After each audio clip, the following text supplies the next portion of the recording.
안녕하세요. 시아버지의 광적인 집착 때문에 남편과 헤어진 30대 여성입니다. 제 나이 25살이 되던 해에 아버지가 돌아가셨고 2년 후 어머니도 돌아가셨습니다. 아버지가 폐암이셨는데 어머니께서 그런 아버지를 오랫동안 간병하셨거든요.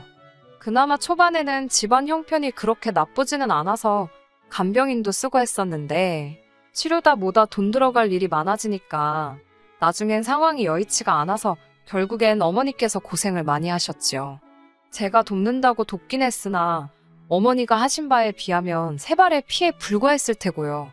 아무튼 사정이 그렇다 보니 어머니께서는 정작 당신 스스로는 돌보지 못하셨던 모양입니다. 아버지가 돌아가시고 얼마 지나지 않아 어머니도 심상찮은 증세들을 보이셨거든요. 제 고집과 등살에 못 이겨 어머니께서 모처럼 건강검진을 받게 되셨는데 거기서 암 진단을 받게 될 줄은 저는 어머니 건강을 걱정하면서도 설마 암일 거라곤 상상도 못했기에 저나 어머니나 충격이 무척 컸지요. 어머니께서는 암 진단을 받고 정확히 9개월 만에 세상을 떠나셨습니다. 아버지 때와 달리 제대로 치료도 받지 못하셨어요. 그나마 하나 있던 집을 담보로 대출까지 끌어다 아버지 치료에 쏟아부었던 터라. 게다가 친정부모님은 두 분 다 보육원 출신이셨기에 도움을 요청할 만한 친척도 한 명 없었지요. 저 역시 외동딸이었기 때문에 많은 일들을 혼자 처리해야 했고 이래저래 참으로 서글픈 상황이었네요. 어머니 휴대폰에는 몇 안 되는 지인들의 연락처가 있었고 그분들만 모시고 간단히 장례를 치렀습니다. 마음을 제대로 추스릴 새도 없이 평소와 다름없이 출근을 했습니다. 어려서부터 소심하고 낯을 많이 가리던 저는 원래 주변 사람들한테 아쉬운 소리를 하는 데 있어 익숙하지 않았어요. 그래서인지 어머니가 돌아가셨다는 이야기도 쉽게 꺼낼 수가 없더라고요. 갑자기 자리를 왜 비웠었냐, 얼굴색은 왜 이렇게 안 좋냐는 동료의 걱정에도 그냥 몸이 안 좋아서 그렇다며 둘러대는 게 전부였달까요. 하지만 제 그런 거짓말을 꿰뚫어본 사람이 있었으니 바로 남편이었습니다. 남편은 저에게 자세한 이유를 캐묻는 대신 말없이 어깨를 내어주는 그런 사람이었어요. 어떻게든 절 웃게 해주려고 그런 건지 평소보다 더 과하게 장난도 치고 어떻게든 제 관심과 주목을 끌어보려고 애를 쓰기도 했지요. 그런 남편을 보고 있으면 고맙기도 하고 동시에 짜증이 나기도 하고 그래도 결국에는 그 모든 행동들이 남편 나름대로의 배려였다는 걸 알게 되었고 이후로는 저도 남편에게 마음의 문을 열었네요. 얼마 지나지 않아 저희 둘의 관계는 진지한 사이로 발전하게 되었습니다. 그런 관계가 1년여 정도 지속되었을 때 남편이 먼저 결혼하자는 이야기를 꺼냈고요.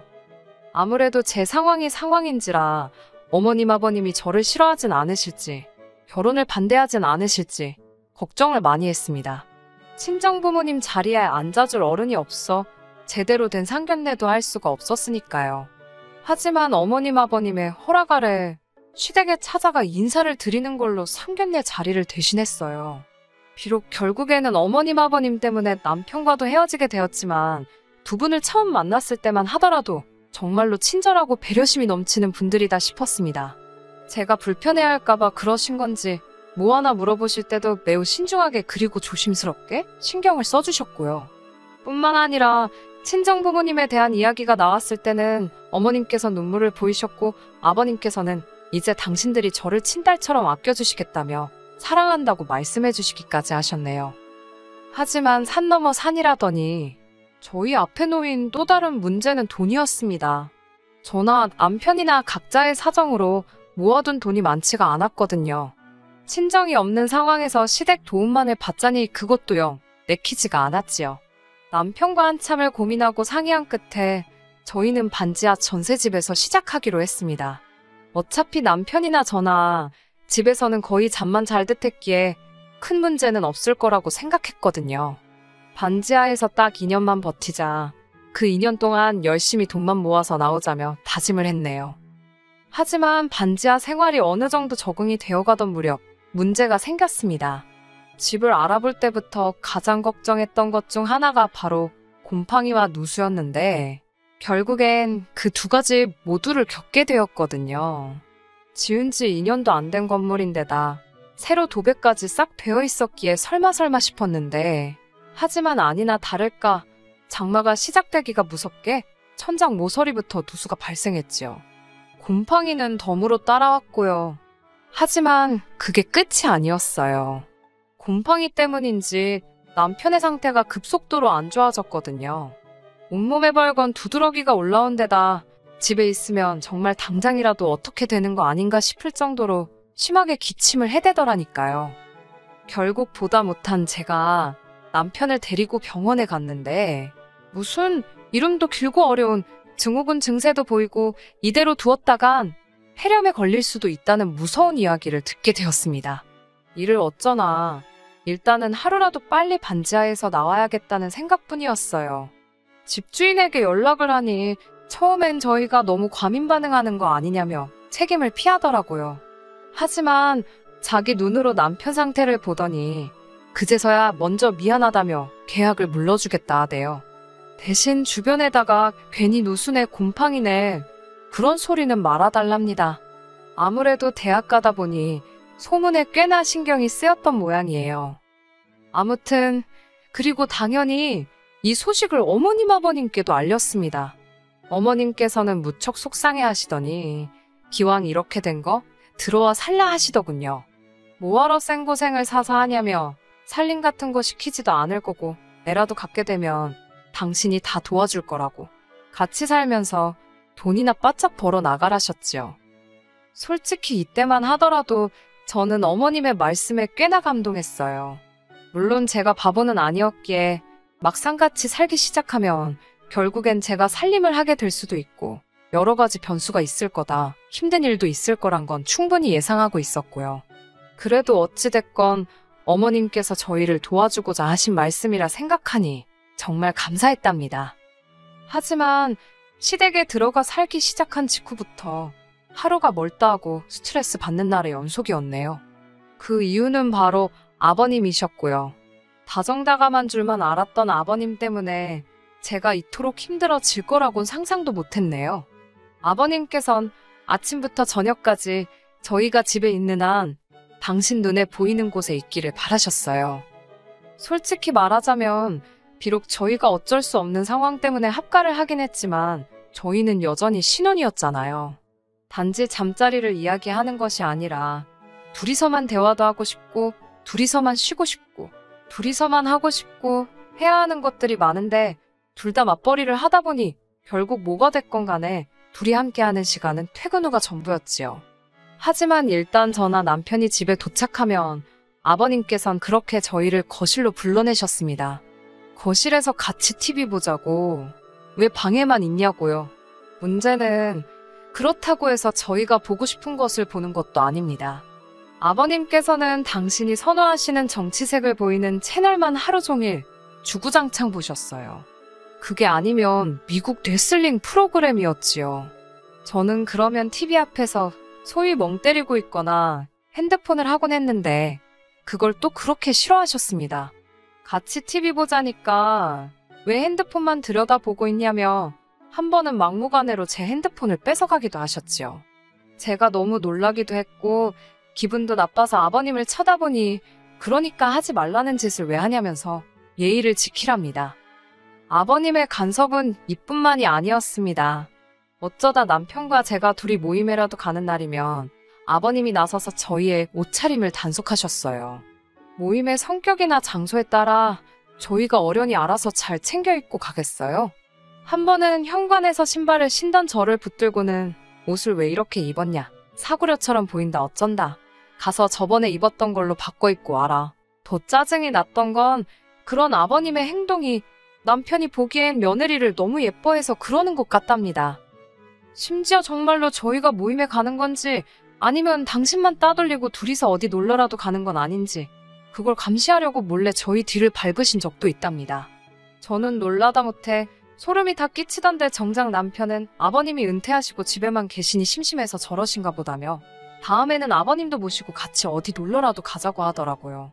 제가 황당해서 어머님 계시지 않냐, 두 분 사이가 나쁜 것도 아닌데 도대체 왜 이러시는지 모르겠다 하니까 남편도 그러면 어머님도 모시고 가자는 뚱딴지 같은 소리나 하더라니까요. 그러다 제가 그 집에서 나와야겠다고 결심을 하게 된 결정적인 사건이 터졌습니다. 같이 살기 시작하고 얼마 지나지 않아서부터 아버님께서는 저를 딸내미라고 부르기 시작하셨습니다. 그러면서 당신에게 아빠라고 부르고 어머님께 엄마라고 부르길 바라는 눈치셨어요. 실제로 제 주변의 시집간 친구들 중에도 자기 시부모님께 아빠 엄마라고 부르는 친구들도 있긴 하지만 이상하게 전 그 말이 입에서 나오지 않더라고요. 돌아가신 부모님께 괜히 죄송스럽기도 했고 뭐라고 말로 정확히 표현할 수는 없었지만 불편했어요. 그래서 안 했습니다. 그런 와중 하루는 아버님께서 친구분들과 저녁 약속이 있다 하셨습니다. 그날따라 남편은 야근으로 늦는다고 했고 어머님은 진작에 주무신다 하셨기에 아버님의 연락을 받고 저 혼자 마중을 나갔지요. 아주 늦은 시간도 아니었는데 아버님께서는 꽤나 취하신 듯 했습니다. 저를 보시더니 우리 딸내미가 아빠 마중 나왔네 그러시는데 제가 성격이 능글맞지가 못해서 떨떠름하게 웃기만 했어요. 그랬더니 아버님께서 너는 나를 무시하냐며 갑자기 주먹으로 제 머리를 쥐어박으셨어요. 제가 너무 놀라서 아버님을 쳐다보니 뭘 잘했다고 쳐다보냐며 한 대 더 쥐어박으시더라고요. 어처구니가 없고 너무 화가 나서 아버님 왜 이러시냐고 저도 모르게 소리를 질렀습니다. 그러자 아버님께서도 저더러 저 눈깔 좀 보라며 그 말을 하시는 아버님 표정이 얼마나 살벌하던지 놀란 제가 쟁걸음으로 먼저 도망치듯 집으로 들어갔습니다. 곧바로 아버님이 뒤따라 들어오는 소리가 들렸는데 제 심장이 터질 것처럼 빠르게 뛰대요. 집에 어머님이 계신다는 걸 알면서도 아버님의 존재 자체가 너무 무섭게 느껴졌어요. 아버님과 간발의 차로 제가 먼저 방문을 잠그니 아버님께서 너 이리 좀 나와보라며 너는 아빠 알기를 우습게 아냐고 고래고래 소리를 지르셨습니다. 덜덜 떨리는 손으로 남편에게 전화를 거는 그때 아버님의 소란에 어머님이 잠에서 깨셨는지 어머님 목소리가 들렸어요. 어머님께서 이게 다 무슨 일이냐며 방문 너머로 저에게 물으셔서 아버님이 무서워 죽겠다 했습니다. 그러자 어머님이 아버님께 한 소리를 하시는 듯 했는데 뒤이어 어머님의 악하는 소리와 함께 쿵소리가 들렸습니다. 그리고는 바로 또 뭔가 던져지고 깨지고 아무래도 두 분이 싸우시는 것 같았지요. 남편에게 빨리 집에 오라고 아무래도 아버님이 어머님을 때리시는 것 같다 하니까 남편이 무슨 일 있었냐고 묻더라고요. 저는 그런 걸 설명할 시간이 어딨냐고 아버님이 무서워서 내가 방에 숨었더니 어머님이 아버님한테 나 대신 한마디 해주시려다 저렇게 된 것 같다고 했어요. 솔직히 당시의 기억이 아주 선명하지는 않아요. 그 정도로 충격이 컸기 때문이겠지요. 남편이 오려면 좋게 1시간은 걸릴 것 같았고 어머님의 상태가 걱정된 저는 결국 경찰을 불렀습니다. 한 20여 분 지났을 무렵 경찰이 왔고 제가 잽싸게 뛰어나가 현관을 열었어요. 언뜻 둘러본 집안은 말이 아니대요. 어이가 없었던 건 아버님은 그새 세상 모르고 소파에 널브러져 주무시고 계시더라니까요. 한편 경찰이 어머님과 저에게 괜찮냐 물었고 저는 어떻게 된 일인지 다 이야기하려고 했습니다. 하지만 어머님께서 저더러 조용히 하라는 듯 눈치를 주시더니 별일 아니라며 경찰을 돌려보내시대요. 경찰이 돌아가기가 무섭게 남편도 도착을 했습니다. 저는 어머님과 남편에게 아버님께서 내 머리를 2대나 때리셨다. 그리고는 갑자기 비속어를 쓰시며 나에게 겁을 줬다고 좀 전에 있었던 일을 자세히 털어놓았어요. 그런데 제 이야기를 다 들으신 어머님께선 전부 다 제 잘못이랍니다. 아버님께서 딸이 없어서 저랑 친해지고 싶어 하시는데 제가 안 받아주니까 속이 상해 그러시는 거라나요. 아니, 엄연히 며느리와 시아버지의 관계인데 왜 어거지로 부녀 사이 흉내를 내려 하시는 거냐. 나는 너무 불편하다 했습니다. 하지만 남편도 저더러 돌아가신 장인어른한테 미안해서 그러는 거냐며 너무 어렵게 생각하지 말고 마음의 문을 좀 열라대요. 다음날 아침이 되도록 저는 잠을 이룰 수가 없었습니다. 너무나 태어난 어머님의 반응도 충격적이었고 그런 어머님을 조금도 걱정하지 않는 듯한 남편의 태도에도 할 말이 없었어요. 무엇보다도 무조건 제가 잘못했다고 저를 나쁜 사람으로 몰아가는 게 어찌나 야속하던지 그렇게 복잡한 머릿속을 정리하려고 애쓰고 있는 와중에 어머님이 저더러 아버님 해장국을 좀 끓이라셨어요. 그리고 당부하시기를 아버님 일어나시면 무조건 죄송하다 하랍니다. 아침 밥상이 다 차려지자 아버님께서 느릿느릿 안방에서 나오셨습니다. 아버님께서는 여전히 노여움이 다 풀어지지 않으셨는지 저를 없는 사람 취급하시더라고요. 그런데 잠깐이었지만 아버님이 저를 무시하시니까 그게 너무 편하고 좋더라고요. 하지만 그 기쁨도 잠시였어요. 아버님께서는 저더러 당신한테 할 말이 없냐입니다. 이번엔 어머님뿐만 아니라 남편까지 저에게 눈치를 주는데 솔직히 뭐라 할 말이 없었어요.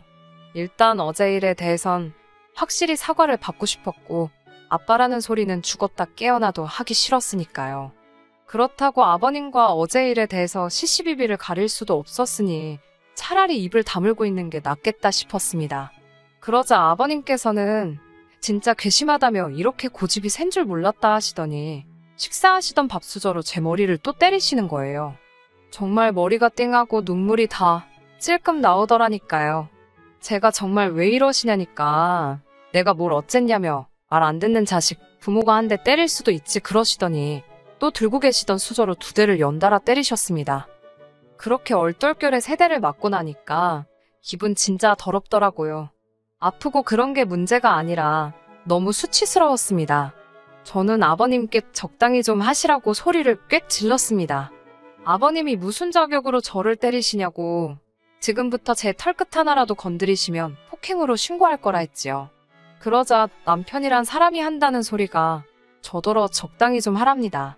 왜 주는 사랑을 받지를 못하냐면서 다른 집 며느리들은 시부모한테 사랑받고 싶어 안달이라는데 저는 뭐가 그렇게 불만이냐고요. 제가 남편에게 이게 무슨 사랑이냐고 따졌습니다. 당신 뜻대로 안 되면 쥐어받고 수저로 때리고 이게 상식적으로 말이 되냐고요. 그러자 남편이 한다는 소리가 어른이 좀 그럴 수도 있는 거 아니냐는데 돌아가신 부모님 생각이 절실하더군요. 만약 한 분이라도 살아계셨다면 제가 이런 수모를 겪지는 않았을 거란 생각에 제가 벅차오르는 눈물을 삼키느라 아무 말도 안 하고 있으니 어머님 아버님 그리고 남편까지 죄다 제가 할 말이 없어서 그러는 줄 알았나 봅니다. 아버님께서 마지막이다 생각하고 한 번 더 저를 용서해 주시겠다며 아빠한테 와서 안겨보라는데 진짜 쌍욕을 해드리고 싶더라고요. 제가 됐다고 이 집은 쌍놈의 집구석이라 며느리랑 딸이랑 구분도 못하고 뻑하면 마누라고 며느리고 상관없이 손찌검이나 해대는가 보다고 상종을 못하겠다 했습니다. 남편에게도 그놈의 아파트 한번 살아보겠다고 혼인신고도 못해서 그렇게 서글프더니 지금은 다행이다 싶다고 써붙였어요. 그리고 다시 아버님께 마지막이다 생각하고 한 번 더 기회를 드리겠다고 제 머리 때리신 거 사과하시라 했습니다. 아버님께서는 저더러 이리 오라고 아주 머리털을 다 뽑아 놓으시겠다며 오히려 역성을 내시더군요. 저는 그대로 대충 중요한 집만 챙겨 시댁에서 나왔습니다.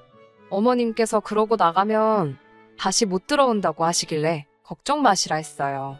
남편도 그제서야 아버님이 억지 쓰시는 건 자기도 알지만 다 늙은 양반 괜히 기분 상하게 할 필요가 뭐 있냐고 적당히 맞춰드리면서 살잡니다.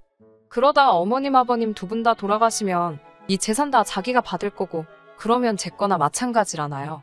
자식 새끼라곤 지 하나뿐인데 그런 인간이 부모님 돌아가실 날만 기다리는 모양새라니. 면전에다 대고 네 부모도 참 딱하다고 한마디 해주고 이후로 칼같이 연락 끊었습니다. 하늘에 계신 부모님께서 이런 저를 보시면 자랑스러워하지는 않으시더라도 잘했다 한마디는 해주시겠지요?